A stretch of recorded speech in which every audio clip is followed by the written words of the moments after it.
De mémoire d'homme, il n'avait jamais fait aussi froid.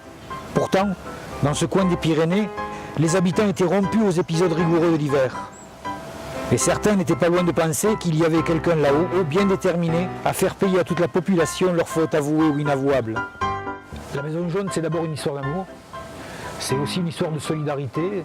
C'est Antonio et Louisa qui franchissent les Pyrénées. On est en pleine guerre d'Espagne.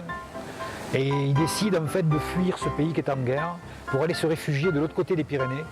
Et là, ils vont être accueillis dans un village qui s'appelle Barras, où il est de tradition d'accueillir les réfugiés, d'où qu'ils viennent et quoi qu'ils aient fait. Antonio décide de repartir, combattre le franquisme. Un jour, une lettre arrive et annonce à Maria que son mari est décédé, a été exécuté par les franquistes. Et folle de douleur, en fait, elle met fin à ses jours laissant Pablo seul. Donc, cet enfant, ce nouveau-né, va être recueilli par les femmes de la Maison Jaune et en particulier par la directrice de cet établissement qui s'appelle Madame Raymonde. Les filles me regardaient, souriantes et lascives.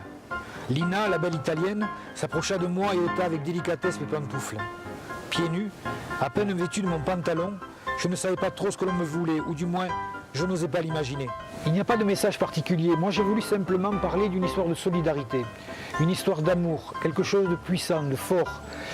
Que ce soit des gens qui arrivent, qui sont des réfugiés et qui sont accueillis par des gens, et cet enfant qui est élevé au milieu de ces femmes qui vont lui donner de l'amour, qui vont aussi lui apprendre ce que c'est que l'amour. L'amour est en filigrane de cette histoire, mais l'amour avec un grand A, pas uniquement l'amour au sens sentiment profond, c'est aussi l'amitié, c'est aussi la solidarité, c'est aussi l'empathie. C'est un roman qui se veut, je dirais pas universel, je dirais pas jusque-là, mais oui, c'est un roman dont l'amour en fait est à chaque page. À présent allongé sur un grand lit parsemé de coussins de satin bleu, j'étais encadré de droite à gauche par Marie et Anna, qui chacune à leur tour me caressaient la poitrine.